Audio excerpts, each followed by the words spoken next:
पुराने कपड़ों का यूज करते हुए घर में बनाए मल्टीपर्पस गोदड़ी। ये गोदड़ी हमारे लिए एक सॉफ्ट स्पंजी गर्म बिस्तर की तरह काम तो आएगी और साथ में ये एक कैरी बैग की तरह भी काम आएगी। न्यूबॉर्न बेबी को जब हमें सर्दियों में बार बार इंजेक्शन लगवाने या फिर चेकअप कराने के लिए हॉस्पिटल ले जाना पड़ता है तो उस समय ये गर्म नरम मल्टीपल गोदड़ी आपके बहुत काम आने वाली है। बिना खर्च के थोड़ी सी मेहनत करके हम इसे घर में बहुत आसानी से बना सकते हैं। तो चलिए देखते हैं इसे हमें कैसे बनाना है।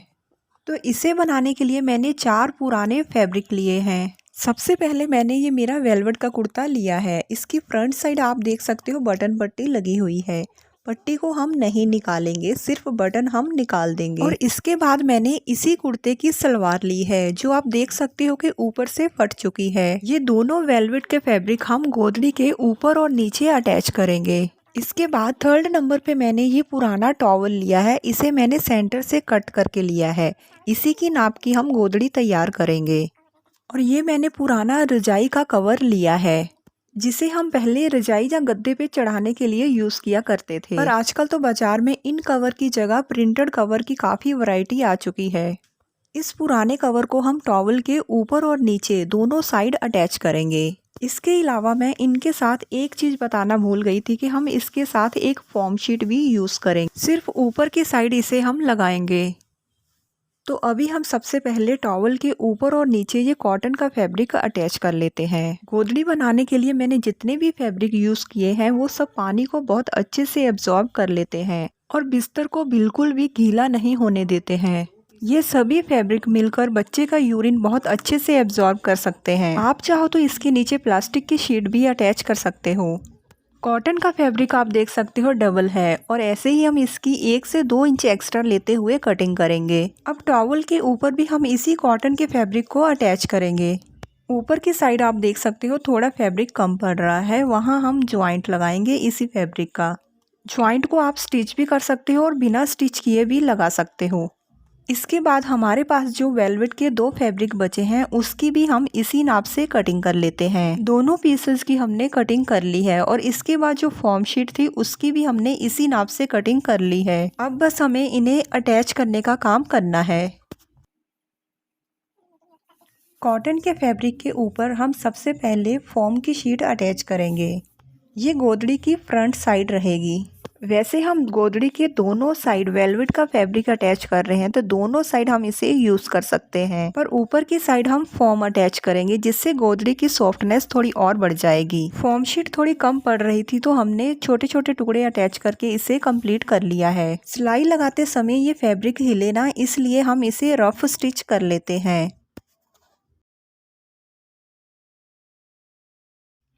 सबसे नीचे की साइड हम ये फैब्रिक अटैच करेंगे। इसके ऊपर हम गोदड़ी को अच्छे से सेट कर लेते हैं। इस पे भी हम रफ स्टिच लगा लेते हैं जिससे कि ये एक जगह अच्छे से फिक्स हो जाएगा।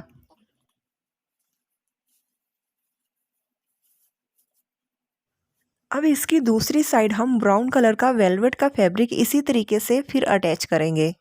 ये लास्ट फैब्रिक है जो हम अटैच कर रहे हैं, तो इसे हम रफ स्टिच की बजाय पिन अप भी कर सकते हैं। बाद में हम सभी पिन को सिलाई लगाते समय साथ साथ में निकालते जाएंगे।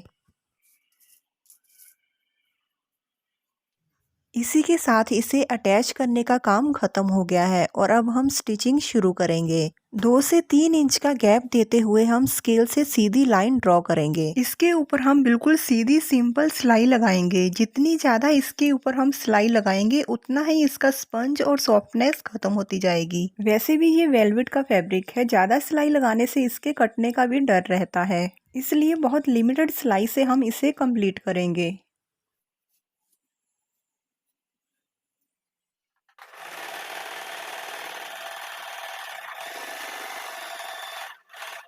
सीधी सिलाइयाँ लगा के हमने इसे कंप्लीट कर लिया है। ध्यान से अगर देखा जाए तो यहाँ पे हमने सिलाई लगाई है, वहाँ देख सकते हो कि फैब्रिक दबा हुआ है और जो गैप है वहाँ पे जो फैब्रिक है थोड़ा स्पंजी और उठा हुआ है, इसलिए हम ज़्यादा सिलाई लगाते हुए इसका स्पंज बिल्कुल ख़त्म नहीं करेंगे। सिलाई लगाने के बाद इसकी चारों साइड हम इक्वल कट करेंगे।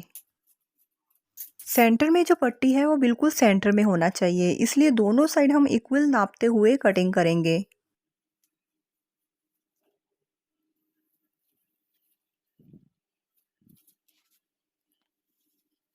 चारों साइड की कटिंग के बाद अब मैं इसका मेजरमेंट आपको बताती हूँ।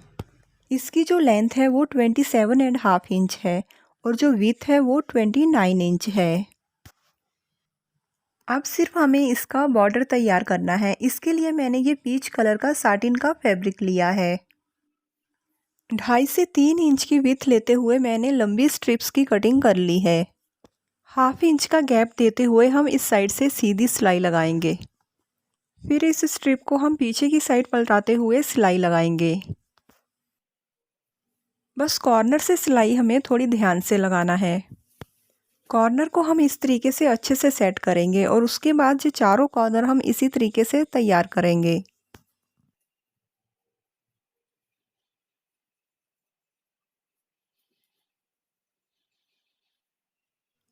अब इसके ऊपर हम सिलाई लगाकर गोदड़ी को तैयार कर लेते हैं। अब ये गोदड़ी बनकर बिल्कुल तैयार है। सर्दियों में ये बेबी के लिए बहुत ही गर्म बेडशीट के जैसे काम आएगी और गर्मियों में ये बच्चे के लिए बहुत ही सॉफ्ट बेडशीट रहेगी। एक ऐसी ही और गोदड़ी मैंने तैयार की है जो थोड़ी सी इससे डिफरेंट है। इस पे मैंने ग्रीन वेलवेट का फैब्रिक यूज़ किया है और सिलाई आप देख सकते हो, इस पे मैंने जिग-जैग सिलाई लगाई है। वेलवेट का फैब्रिक मैंने एक ही साइड यूज़ किया है और दूसरी साइड मैंने पुरानी कॉटन की बेडशीट यूज़ की है। इसे भी आप दोनों साइड से यूज़ कर सकते हो। तो अब देख लेते हैं कि इस गोदड़ी को हम इस तरीके से कैसे यूज़ कर सकते हैं। गोदड़ी की एक साइड, नीचे की साइड मैंने 3 टिच बटन अटैच किए हैं और इसी तरीके से दूसरी साइड भी मैंने 3 बटन अटैच किए हैं। इसे मैंने ऐसे अटैच किया है कि ये एक शर्ट या जैकेट की तरह बंद हो जाए। टिच बटन लगाने के बाद इसे फोल्ड करने की पूरी प्रोसेस देख लेते हैं। पहले हम ऊपर की साइड से दोनों कॉर्नर फोल्ड करेंगे जो एक कैप की तरह हमारे काम आएंगे। उसके बाद दोनों साइड को हम इस तरीके से फोल्ड करते हुए टिच बटन लगा देंगे। इसे हम दोनों साइड से यूज़ कर सकते हैं जिससे कि कलर भी चेंज हो जाएगा और डिज़ाइन भी चेंज हो जाएगा। इसे खोलना भी बहुत आसान है। तो इस तरीके से इसे हम एक कैरी बैग की तरह भी यूज़ कर सकते हैं और इसे एक बेडशीट की तरह भी यूज़ कर सकते हैं। वीडियो अगर अच्छी लगे तो इसे लाइक ज़रूर करें और मेरे चैनल को भी सब्सक्राइब ज़रूर करें।